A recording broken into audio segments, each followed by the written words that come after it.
of respect to this person, right? Who, on her own rights as a person, actually is worthy of some considerable respect. She's actually had a pretty interesting life, especially as a young person before she got into this position. She's worthy of admiration, just on her own right, without being a queen. But the fact that she is a queen means that you're supposed to give this. If you're doing a president, then you are all about the fucking ceremony, aren't you? Right? I mean, that's what this is all about. If government isn't going to shut you down, which means that this is what proves that you're in a free country, that you're allowed to do this. And if you can't do that, then you're not in a free country. But of course, why would we expect Trump to know that? So he understands that he's supposed to play to this certain amount of symbolism, that you're supposed to have this ambiance, but then he walks in front of the fucking queen and grabs her as well. Oh, God. The queen got her own back, though, in two really beautiful and very subtle, respectful ways. She gave him a gift, which then he missed it completely. He gave her a gift, and it was a signed first edition of World War II by Winston Churchill. She gave him a book. And normally, heads of state stay at Buckingham Palace. And she's like, nope, sorry, you can't stay. We're having renovations done on all 52 bedrooms. It's like, yeah, you're here because you have your job, but you're a scoundrel and you're not staying under this roof. A couple of months ago, I was in Scotland. A couple of months ago, I was in Scotland myself.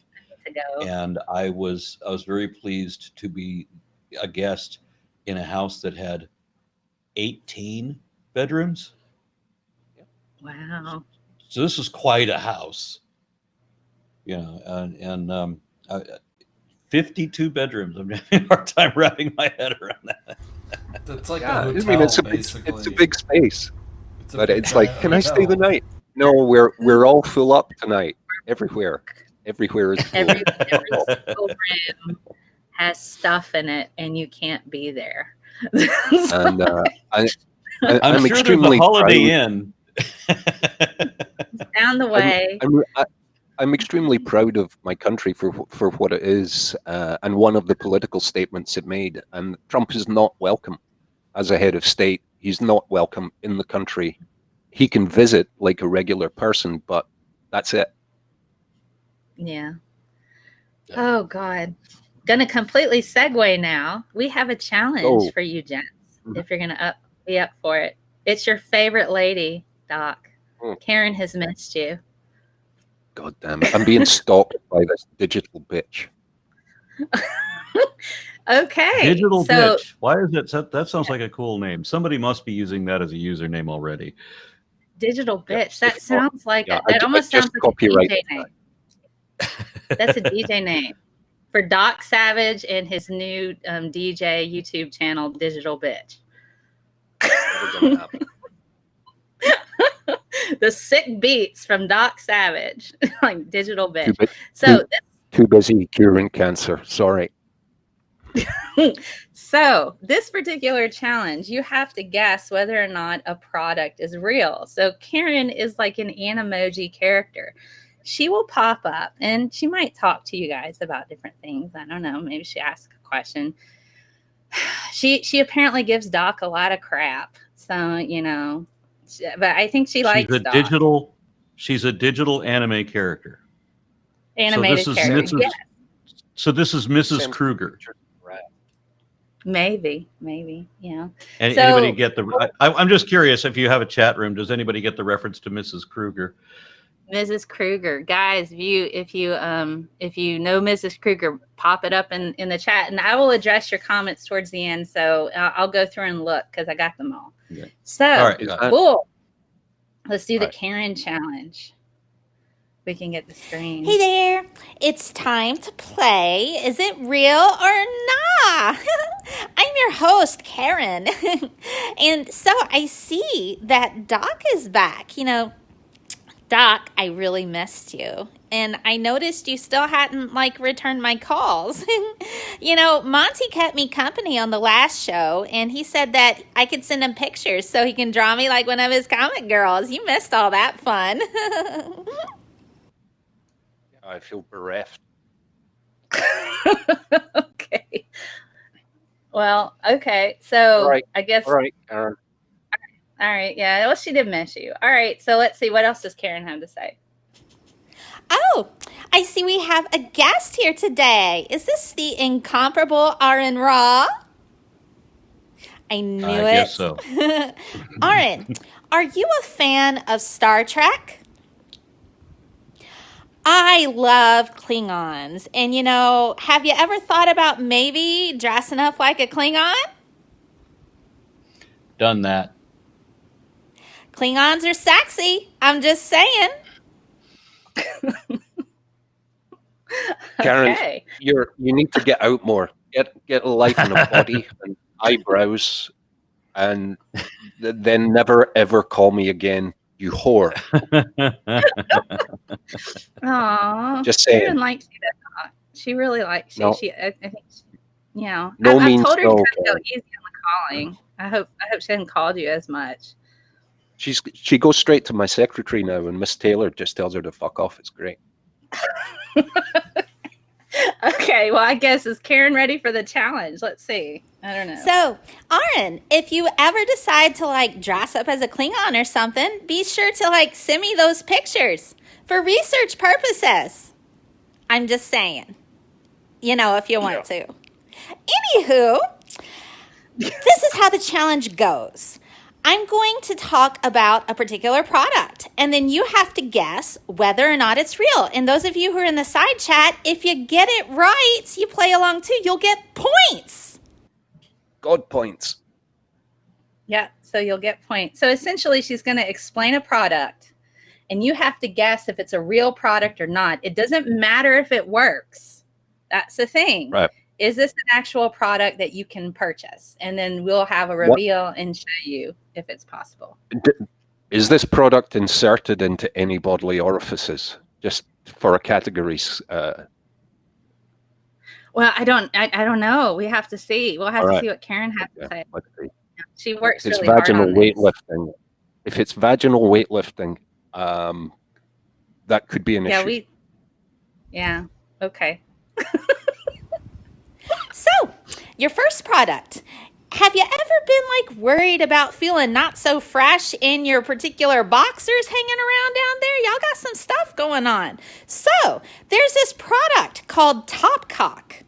You put it on your boys, and then you just get all this minty freshness, cleanness, and it gets rid of all that icky bacteria and stuff, leaving you swinging free all day and fresh. So, totally is it real? Real. Totally real. Doc says real. Guys in the chat, be certain to tell me if Top Cock is a real product that you use as a deodorant of sorts on your man bits. I wouldn't. You wouldn't? No. I don't think I want to put anything that would be minty fresh, because that might have an adverse effect. Yeah. It's I don't know how many other pubescent boys discovered that there was a significant difference between Vaseline and Vicks Vapor Rub, but there is a cohort out there of people who are permanently scarred by that particular event. Do you think you can buy it though, Aron? Do you think it's a real product? That's the question. Doc says yes. The Geek Room says yes. Let's see. Leslie McButt says yes. Major Back says yes. What do y'all think? You think yes or no? Is it a real thing you can buy? I would bet that you could, but you shouldn't. Okay. Let's see. What do we got, Bull? Is it real? It is real. Top Cock is real. And there are very interesting. Yeah, I suspected as much because I already worked in a store that sold monkey butt. Awesome. Everyone should buy this now. Yeah, everyone should buy it right now. $19. There are very interesting reviews. And I'll read them to you because I don't think you guys can see them, but I can pull them up on my screen. Let's check out some of the reviews of Top Cock. All right, so C.H. Patterson says, indeed, the affected area, it says, I don't know, maybe. That's what he says. After a hard day's wearing of the product, does not smell as it did. If you can imagine a dumpster shared by a small Thai restaurant and the Lifesavers factory, that would be close to the result. That's beautiful. That's poetry. I really appreciate that. Nice. Feels good going on and it's not sticky. Doesn't leave much residue. But my favorite is probably at the very bottom with Tejiroff, I think is what it says. It says, not perfect, but it is a nice addition to the morning. And so he says, it keeps the boys from sticking too much. Not perfect, but it's a nice addition to the morning routine and gives results.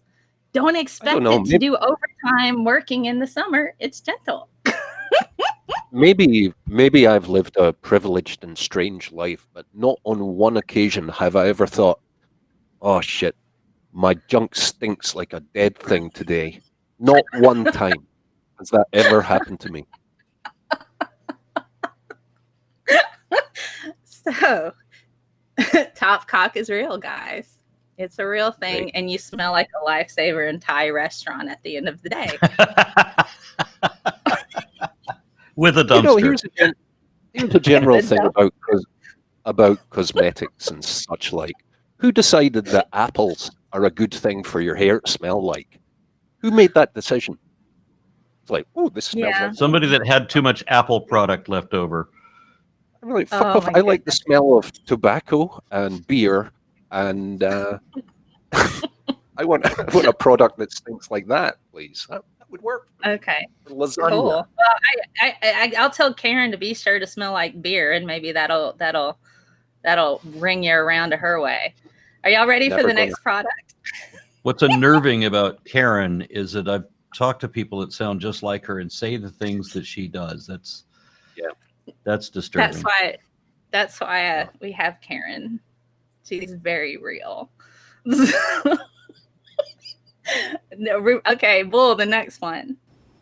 So now that we learned about that and that's a thing, here's your next product. So, I'm trying to get rid of some fat. And I hear that cryogenics or cryogenics or something, that's a thing. So I found this particular thing online and I can strap it to me and it freezes off my fat. So is that a real product? Can I do that, do you think? I would guess that any stupid product is probably going to be real. I'm having a hard time believing that anybody could literally freeze anything on their body and not seek hospitalization immediately or afterwards. So I'm going to have even with the propensity to build stupid products, there's no chance that there's something that actually freezes any flesh to relieve fat.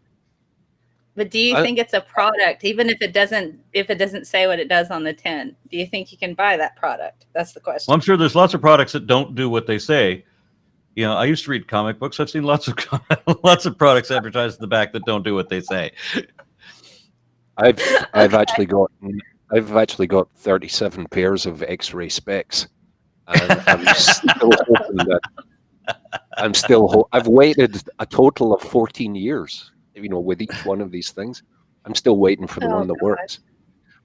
I don't think this is a product, but I say that because thermal fat reduction products have been a thing, and you know, there's equally no kind of chemistry in that either.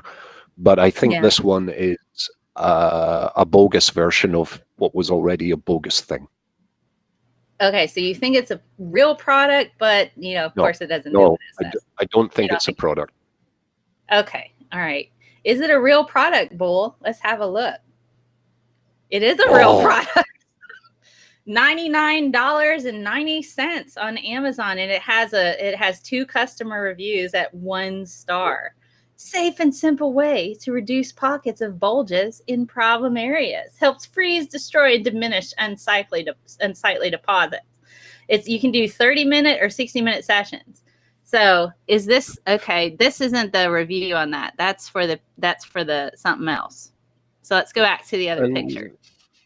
I mean, if you were wearing that all the time, and it did have an impact on your core body temperature, then you would expend more calories in maintaining your temperature.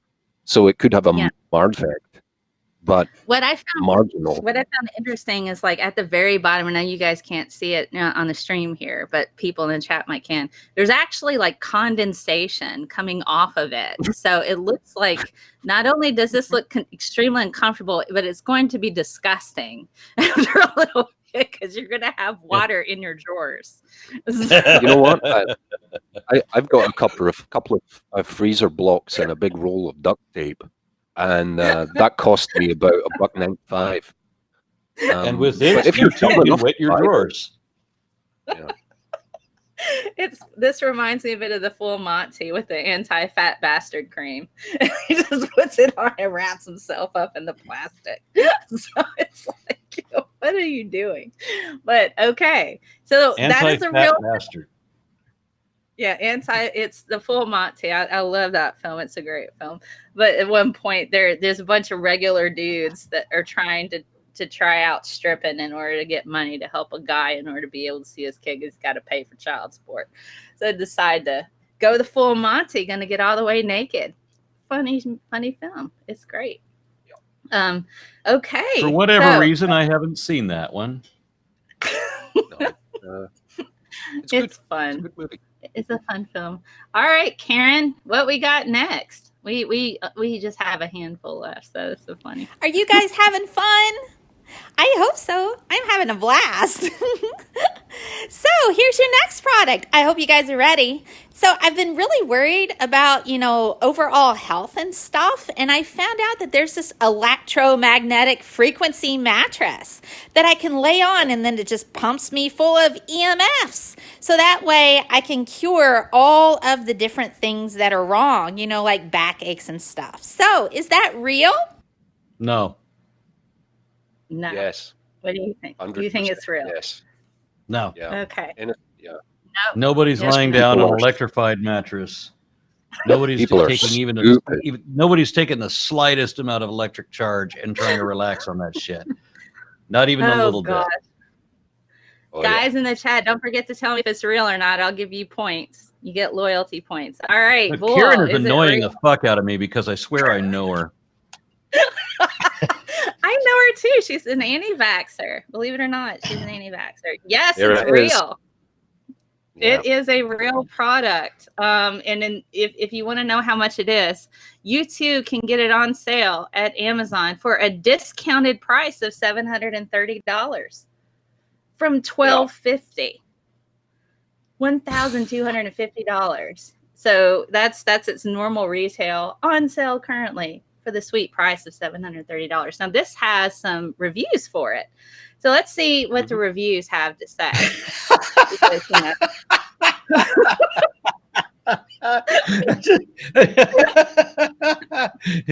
my husband laid down on it and roasted to a crisp in seconds. There's Dr. Levy, 1 star. He said it generates dirty electricity when professionally tested. That dirty electricity, not the clean kind. Dirty. Yeah, he's a very dirty mattress. I've seen all kinds of weird action, I guess. You know what? Bless these idiots. I hate people who exploit the vulnerable, and by vulnerable in this case, I mean stupid. But it's still reprehensible. That said, if anyone would like to buy Doc Savage brand Aural flavored windows, I can send them to you by Skype, and they're only $49.95 each, and they come in a range of flavors, and they'll cure whatever ails you. Flavored windows, get them. Oh God! So only 9 people found Dr. Levy's generates dirty electricity when professionally tested review helpful. He said dirty electricity is even worse for the nervous system than EMF radiations, which are already nasty. That whole freaking mattress is EMF. And so I tried to return the device, but I was answered that it was not eligible for return. Now I'm stuck with $1,250 device and cannot get my money back. And then the other person loved it.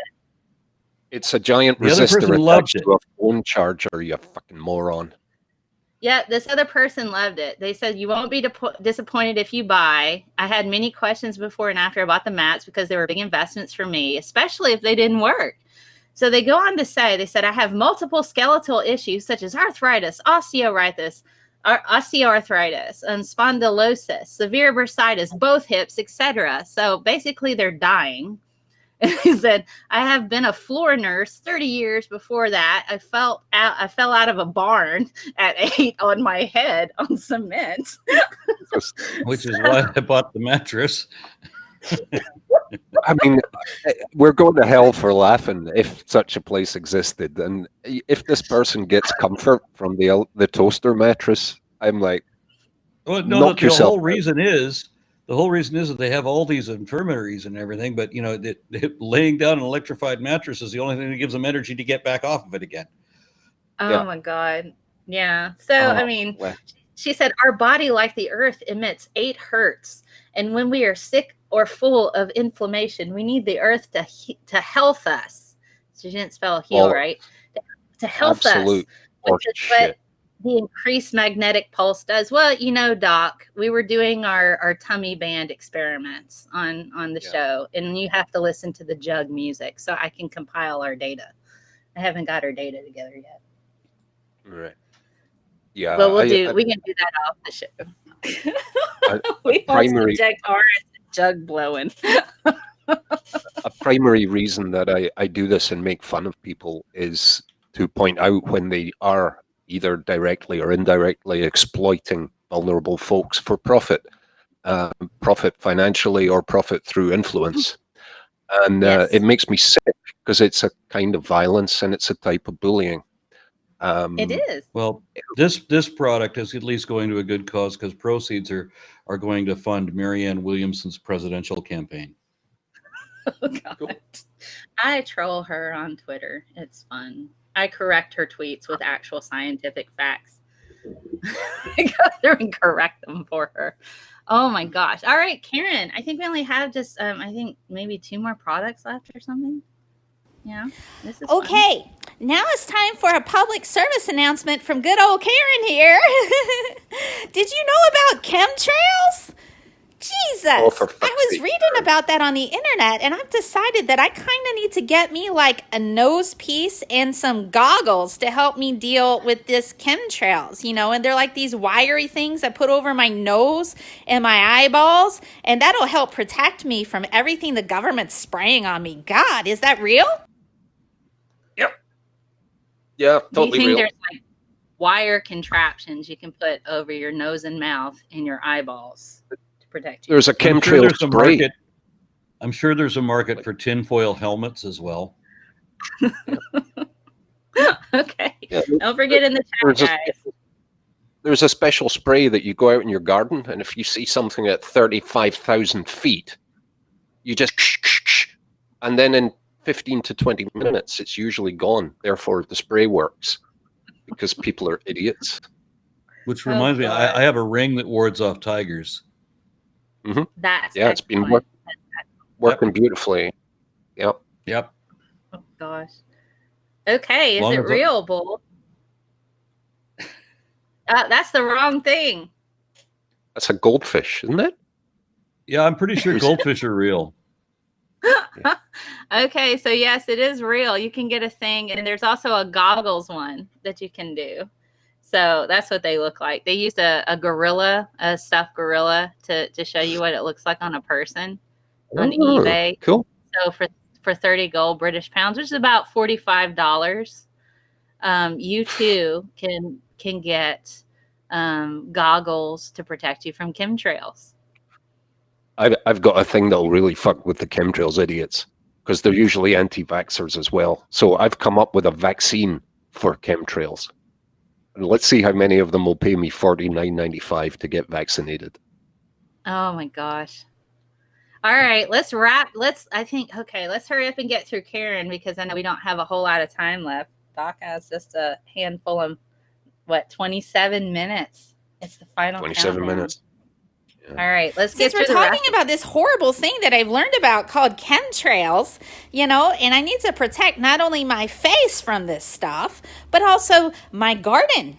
So I found a wand and I found an orange fish to put in my garden to help wave away all the chemtrails. Are both of those things real? Only one of them? And if so, what do you think? Are these things real? Can I use this to protect my garden? Are they products? Well, we know the fish is. So that reveal happened. But what about the wand? Is there a wand that you can use in your garden? Why the fuck not? If we're making shit up, let's go crazy. The wand makes more sense than the fish. Okay, Paul, what do we got? At least you could wave it and make an incantation, Yeah, Oh, I mean, goodness. chaos theory. It's also a lot easier to send somebody a stick in the mail than it is to send them an orange fish. Okay. Well, we saw the orange fish. Is there a wand, Bull? Yes, there is. For $105. Oh, nice. For $105, you can have a stick to wave at passing aircraft. Yes. Yes, It's kind of nice. It's kind of decorative. Yeah. Someone's made an effort at least. But And the fish, back in the that you saw was 63. back in the 40s, 50s, and throughout the 60s, the orgone thing was a thing where people would make these elaborate. Again. Let's see the stick Show again. me that. That's a corkscrew-shaped stick. Yes. I think it's just wire around the stick, perhaps. Is it wire? It's copper wire. It's copper wire. Okay, never mind. It's because if it was corkscrew like it looked like it was, then I almost had an alternative use for that. Need some cock block to go with it.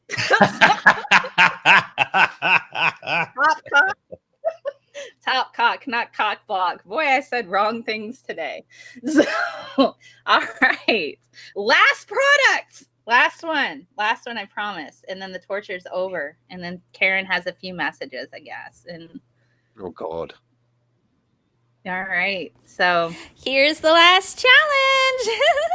So since we know that we can protect my face and my garden from all these chemtrails with these fantastic items, can I protect my desk? Do you think I can protect my desk and inside my house with a special chemtrails thing to ward off all of this nasty stuff that the government keeps spraying? I think it's mind control. So is that real? I'm listening to a talking cartoon head ask me if something is real. Insert existential crisis. Welcome to the internet, Aron Ra. Yeah, it's totally real because same reason as before. People are morons. Okay. What do you think, Aron? Of course, there's an undescribed something that will protect your desk from chemtrails. It could be a tarp. Who knows? Some people in the chat say it's fake. Let's see. Is it real? It is real. And you can buy it for a lot of freaking money. This particular piece, let me see. It is, it's about 400 gold British pounds, which is about 600 US dollars. So it's Sacred Qubit Tensor Ring Chembuster Cloud Buster Harmonizer Orgone Chemtrails 4 kg. So it's 4 kilograms of Orgone in a very pretty Lord of the Rings looking kind of weird thing. So, oh my God. 4 kilograms of horse shit or $600. It looks like Mrs. Dietz's sculpture from Beetlejuice. The stuff that was crawling around in the house is the part of the haunting. You know? I bet the person who put that on their desk does not have a Beetlejuice infestation, so it probably works. sometimes I despair for humanity. But then I Oh my! remember it's all fun and games, really. We just have one more segment left, and it's called "Stupid Things People Say on the Internet." It's all fun and games until our extinction next week. Yeah. Oh God. Until, when is that asteroid heading? have you ever dealt with or come across the Reconstructionist Christian type? The ones that they're the reason. They are the reason that I am an activist. I encountered a handful of them bragging how they had elected, they'd gotten all these different churches to vote as a block so that they could elect certain senators and judges and get them all in a position for what was soon to be revealed as the wedge strategy. And their ultimate goal, the Reconstructionists stated that their ultimate goal was to overturn our representative democracy and replace it with a theocracy that would enforce Levitical law. So that's the extremist of the extreme. To be clear, these people are to Christianity what ISIS is to Islam, but they scrub up okay, and they vote in groups. Yeah. So that's the strange thing about why is the world being ruled by madmen? Because crazy people vote. And sane people sit back in London and say, "Oh, we're not going to leave the EU. We don't need to vote." Or well, I don't care if it's Trump against some woman I hate. I'm not going to vote. So yeah, think globally, people, but act locally. Use the democratic system that we all benefit from to influence your own environment, and start with a request for integrity in the people that you do vote for. Forget about parties. Vote on policies and honesty, if you can. If it was possible to vote on policy. Nobody votes on policy here. I live in Texas, where people honestly think that they are born into the Republican Party. Oh my God! And therefore owe the Republican Party. They owe their Republican Party allegiance because they were born into it. Yeah. Okay, I think Karen has one more message for you, Doc, and that's it. And then we just have stupid things people say on the internet. Whenever I know we could talk about this for like maybe 4 more hours. I think everybody here is incredibly interesting. I am so proud of you guys. I thought I was going to have you like stumped the whole time, but you totally weren't. You got some things right. So I'm going to give you each a gold Karen star. So good job on that. And, like Doc, I was really hoping we could hook up sometime or something because, you hadn't been returning my calls and everything. I'm going to think, maybe you don't like me. But anyway, just know I can always come through the email. Anyway, bye. Gosh, that was a subtle hint. Yeah. She's as subtle as like a freaking shovel to the head, I think. Yeah, Karen, no means no. I'd rather cut my dick off. No. You have no eyebrows. You're an animated head. No. Someday she's still holding out. I don't know. I'll talk to her again. Hopefully she's stopped calling you so much. So, I hope so. I hope so. We'll see. So there's stupid things people say on the internet, but I have a quick message from my digital representation before we show the intro. That's kind of like what inspired the Aural Audacity name. So Bull, my digital representation. Hey, this is the digital representation of Scientist Mel. Now, I know she's like right over there, but sometimes it's fun to just say things through me. So let me just say, we are going to have the audacity to talk about stupid things people have said on the internet. And in this particular edition, we're going to talk about Meow Meow, aka Stefan Molyneux, because we were just talking about his garbage last week. And we're going to talk about his bravely running away from my debate challenge and all the other crap I had to hear after the intro. All right, let's kick that intro, the audacity. You got the audacity. You're going to jail. You got the audacity. My name is Gina. You got That's all I got to say. You got the audacity. I sold $3,000. You got the audacity. Audacity. You got the audacity.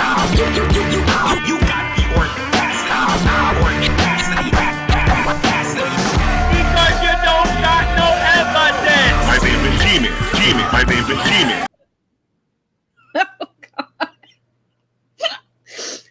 The entire show, the title Aural Audacity, comes from G-Man's mispronunciation of audacity, but we didn't really want to give that to him.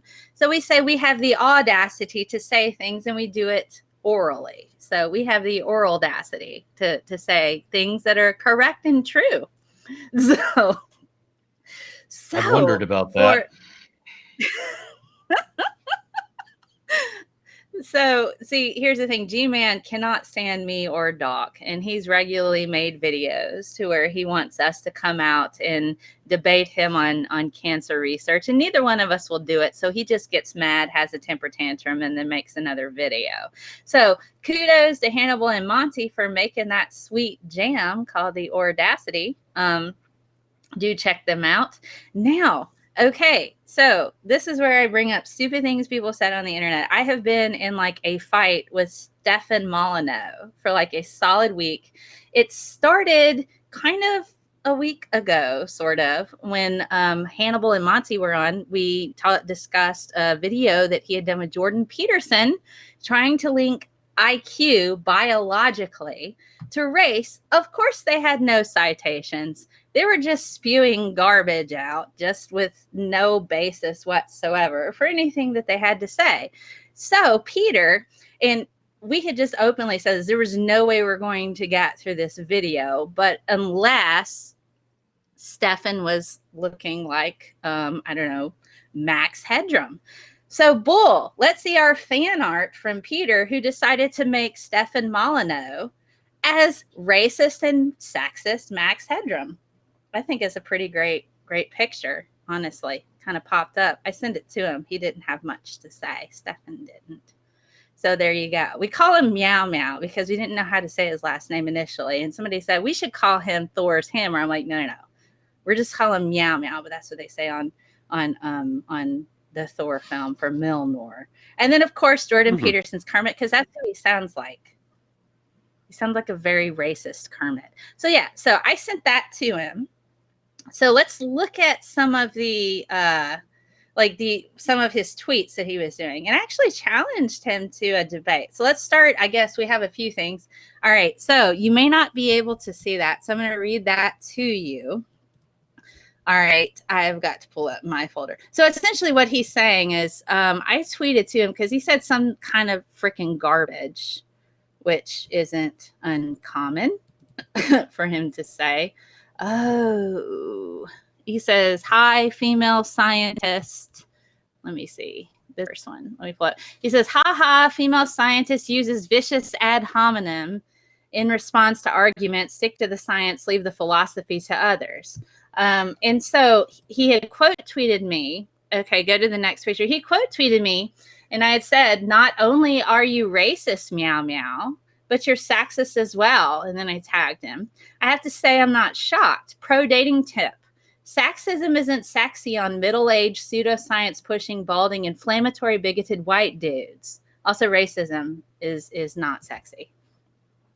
His initial tweet that I was responding to, this is what he said.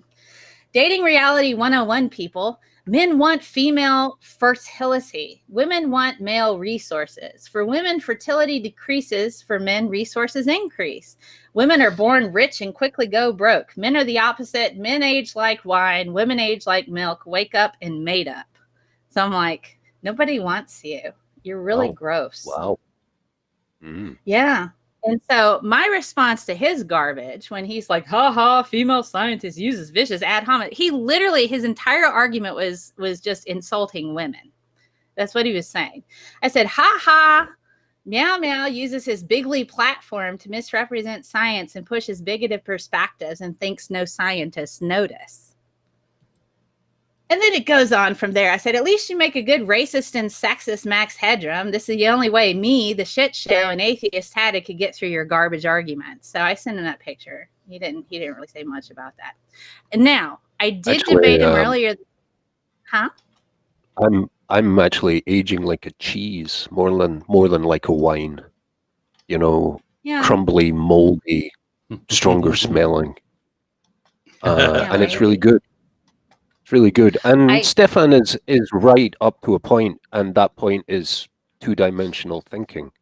He didn't say anything wrong there. He just missed out all of the other things that aren't wrong, which boils it down to a point of absurdity. So his argument is flaccid from the outset, quite frankly. It kind of is. So I decided to just call him out, and he wouldn't send me any citations. So I said, I'll tell you what, Stefan Molyneux, because he was actually saying that his interviews were his sources. His interviews were, I'd called him out on one. He had said that it was the Intelligence Journal, which has a impact factor of 2.785. Nobody reads it, essentially. And he interviewed the editor of that journal, and that was his source for linking IQ to race based on biology. And so that's not a peer reviewed, that's not that's garbage. So I told him, and he's like, that's absolute ball. It really teaches you just how good someone is at doing IQ tests rather than anything significant. Yeah, I scored very high on IQ tests when I was a kid, and I remember realizing as a kid, I think the first time I had an IQ test, I was 8. And I remember thinking at 8 that there's no way they could really know IQ, certainly not whatever IQ is, whatever your intelligence is, you wouldn't be able to rate it on a linear scale. Exactly. I knew that at 8. I mean, it's ridiculous. And then to say that where the tribe of your ancestors originated or where they built their last city determines how you score on this thing, and that it's biological. I'm like, can you show me data to back that up? No, you can't. No, you can't. So what happened after this is I essentially called him out, and I said, I'll tell you what, Stefan Molyneux. I call him Meow Meow just to piss him off. He still hasn't blocked me yet, which I guess he's not going to. I said, I'll watch your videos. I said, I'll give them a good solid study only if you will commit to a debate with me on Modern Day Debate covering just one of those videos. The channel has already agreed. Do you think you can cut it? Can you back it up? This is what he said. He uses the popularity fallacy. He says, you have like 5% of my subscriber base, grow a little, then we'll talk. I don't know about you, but if that doesn't scream tiny penis energy, not really certain. Grow a little and then we'll talk. Oh my God. And so Mel, I'd be tempted to flip that coin and go, have nothing to do with this bastard. As I've said to you, I've not really analyzed his intellect too much, but because I can't get past the initial creep factor that says, stay well clear of this guy. And no. I'm not making any kind of specific accusations, just saying my gut instinct was, I don't want to get any closer to this dude. No, he is a creep. But he has a massive, and I always call out bad science when I see it, and he's regularly posting it. But what I found particularly funny in these particular consecutive tweets are the responses by his own followers that were like, that's not the best reason, Stefan, do it. You're better than this. It's just more of the same. This is rather disappointing. Stefan should be willing to discuss others. Playing a popularity game makes no sense. Useless, unless the time schedule is in the way. He's not going to debate anyone that can actually challenge him and is smarter. So, I mean, it's like, I think you go further down, there's a couple others. There's one of his followers, Next One Bull, that says, LOL, I'm so done. I'm going to go follow her instead, even though I'll probably disagree with everything she says. At least she's got balls. I know that this man is probably never, ever, ever going to debate me because of the fact that he has no evidence whatsoever. He can't do any kind of structured debate. It would be at a separate venue, nothing that's related to either one of us with another moderator. He has no evidence. And it doesn't, behoove him to be involved with in a debate with a woman that could hand him his ass. So here's a policy, and it's one of the Doc Savage rules for living. I think this is number 97.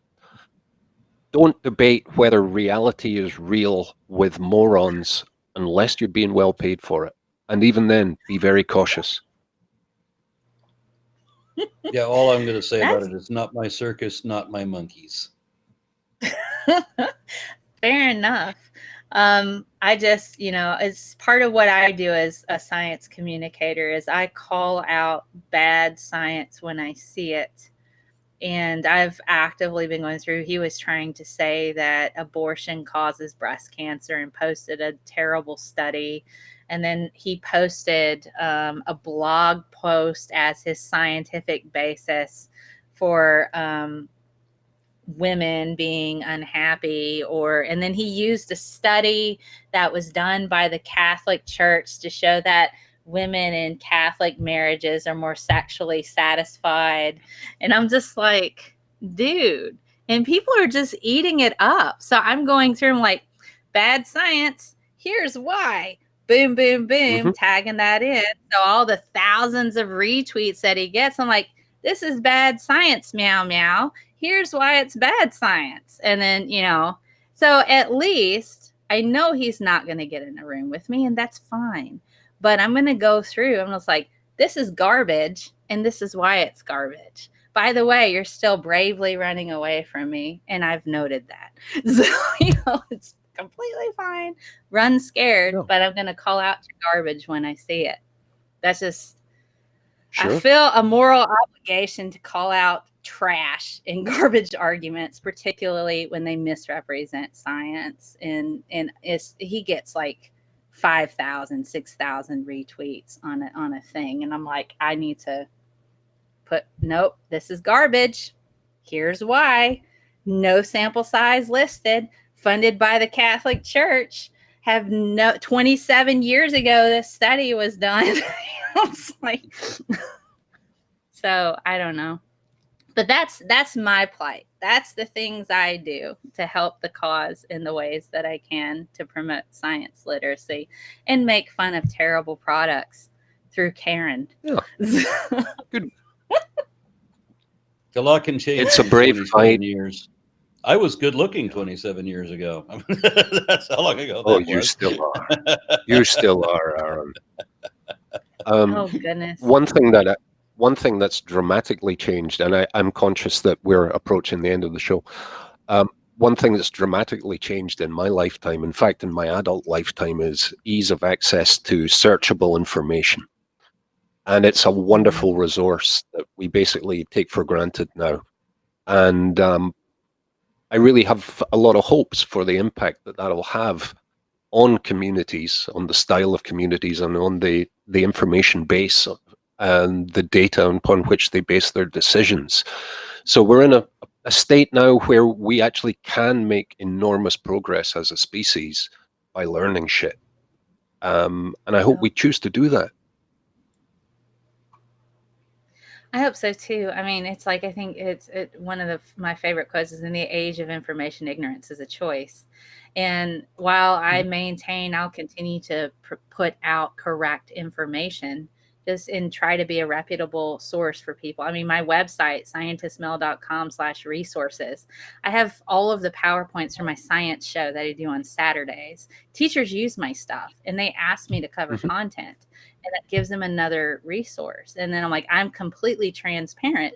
And just on my Sharks talk I did on Saturday, because it's Shark Week, I had somebody say, "Oh, well, this is a thing." And I'm like, "Send me your information, post it in the comments. If I'm incorrect, please let me know, because just like science, I evolve and grow and I don't know everything. And I will own the fact if I have something that's incorrect. I want the correct information and I want it updated so I can learn more." But that's something that I think our society is particularly awful on, is that they think being wrong means somehow it's bad. Being wrong is an Well, opportunity to being learn. wrong and admitting that you're wrong is, although painful, as I mentioned before, and embarrassing as it certainly can be, Mhm. if you don't own your problem, my preference is that as soon as I realize that there might be a problem, I'll concede that there might be a problem and Mhm. investigate it from there, because then it lessens the blow.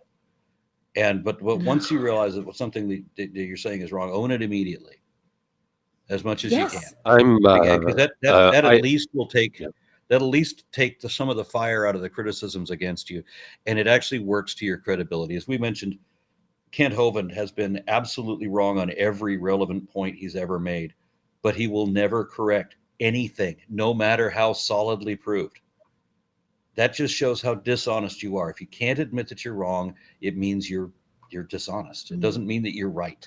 And I know somebody else I who actually told me in a discussion that he's never been wrong ever in his life. Oh God. And this was somebody that was advocating science. And when he told me Mhm. that was, I'm sorry, you've just lost all credibility. No, It's just, in my professional life, where leadership and things are a thing, one of the most powerful tools I have is to say, I failed at that thing, or I was completely incorrect, and I got it Mhm. totally wrong. And once you grasp that, people feel comfortable in experimentation and making mistakes. And The purpose of yeah, science is to improve understanding, right? Hey, and you can't improve exactly, understanding if you can't correct the errors in your current perception. If you can't even precisely. acknowledge that there are or might be errors, then you're stuck.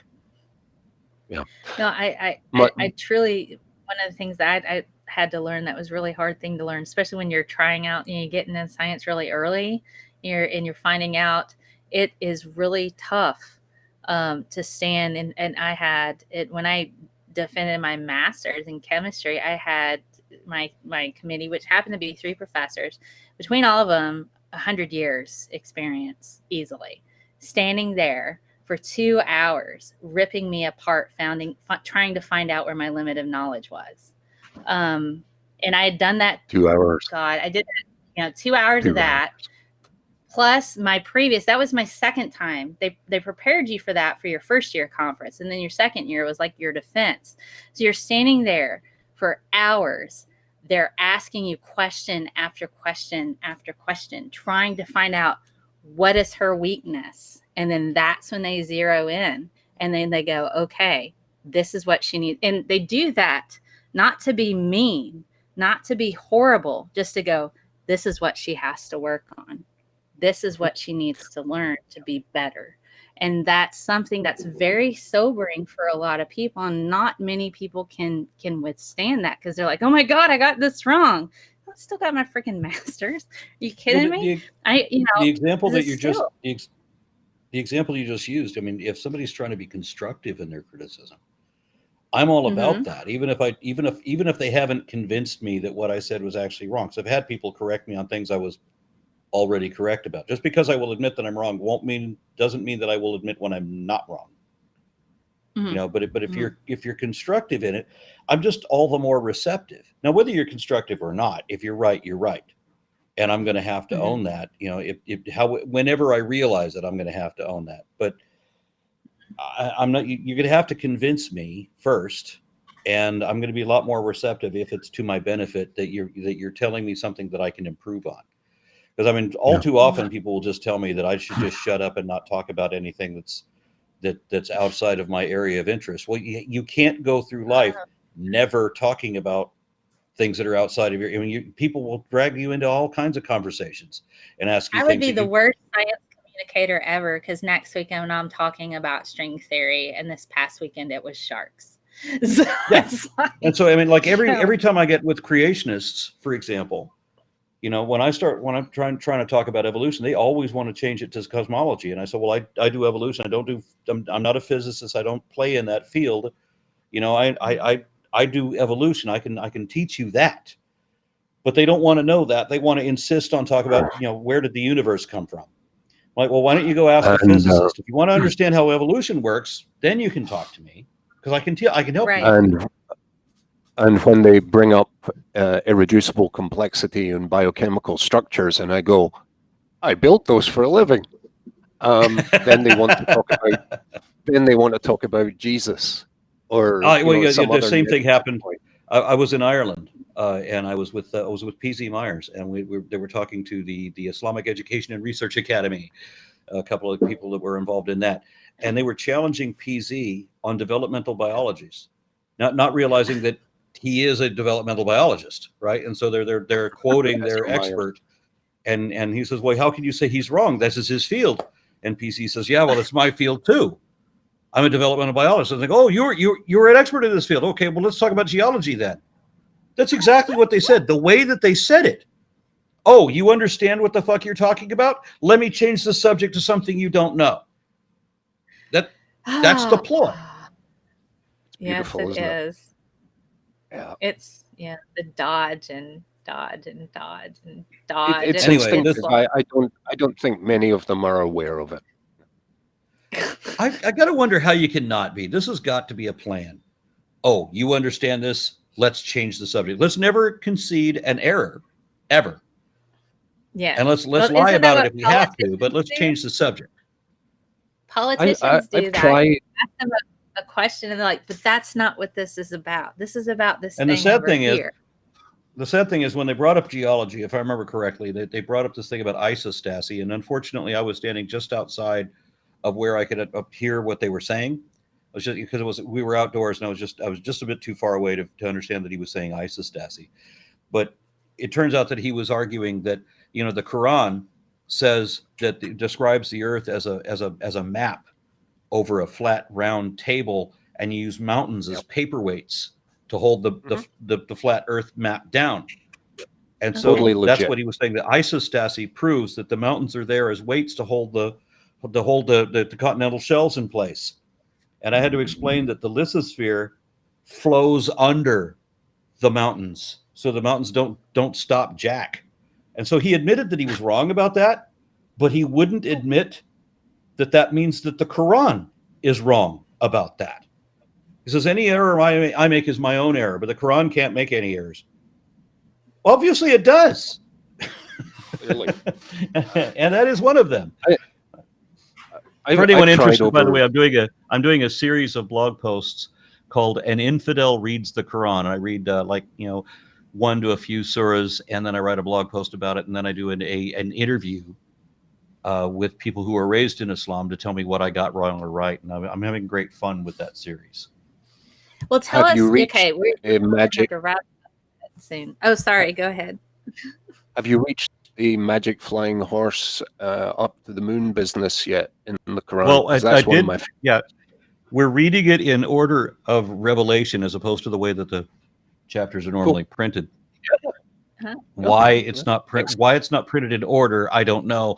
How they came up with this order of revelation doesn't make any sense either, because if you'd read it chronologically, there's things that would make sense that don't in this other order. But that's what we're doing. We're reading it in order of revelation because I was assured that the Quran that the surahs are written out of order, that the long ones are put in front and the short ones are put in back. Why? Who knows? Reasons.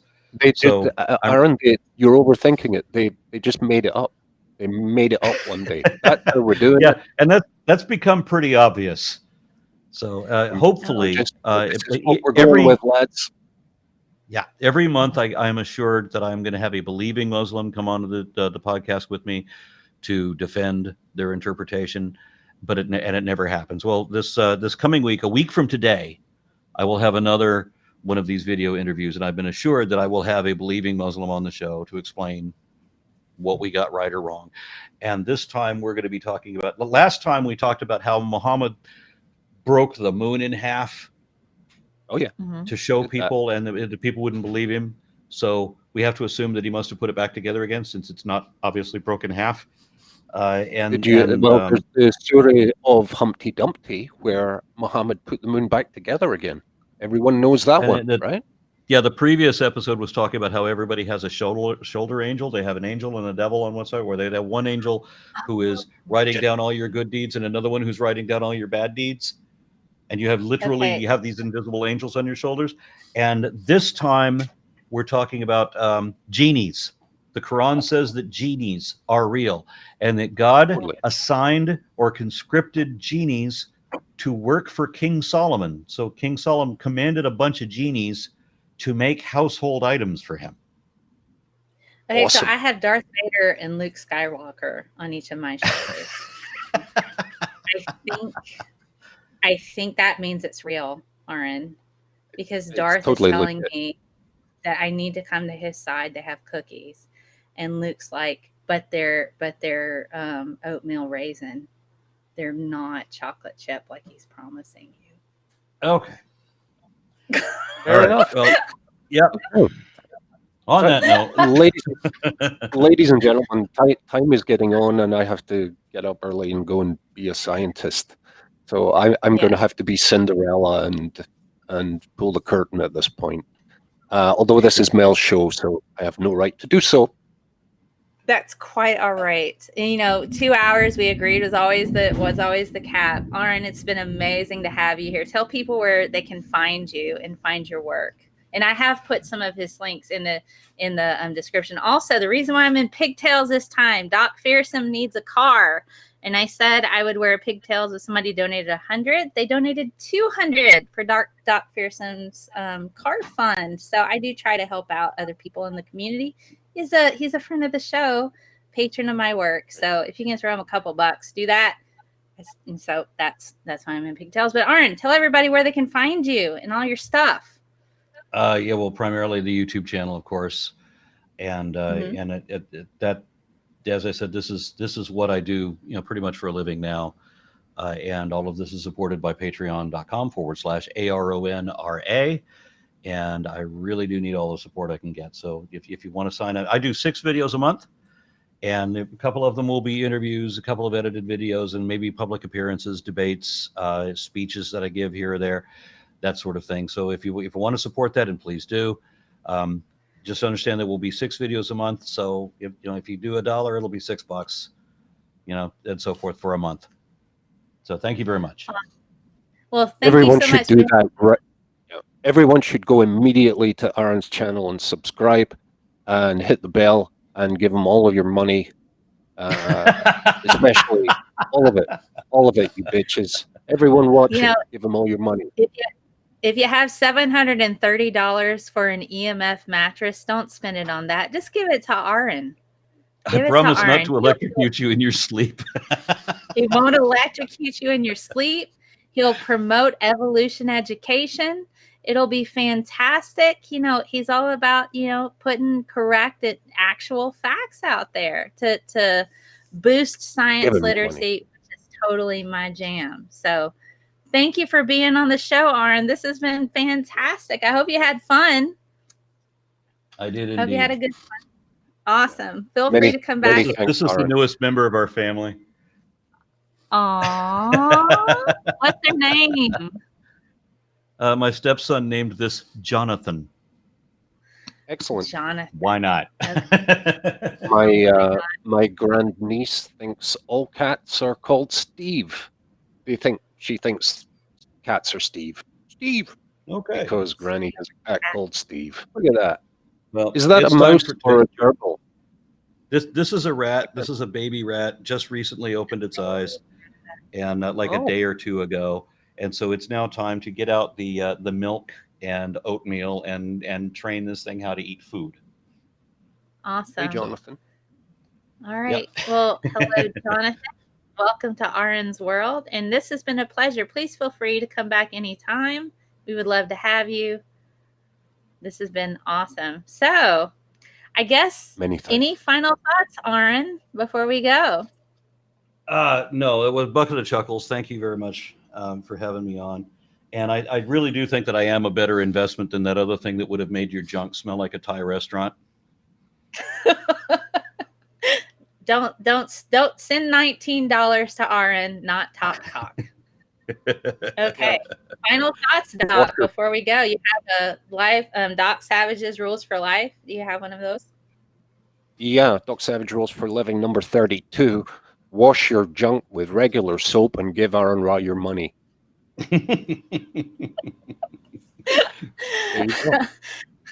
Like, share, and subscribe. Check out all the links for Aron Ra in the description. This has been an absolute joy. Please check us out next week for Audacity. We have events set up, and you can click little reminders. So this is Scientist Mel signing off. You guys want to sign off? Hasta la bye-bye. Yeah, hail Satan. Bye us.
I absolutely adore Doc. Because I have testicles for some reason.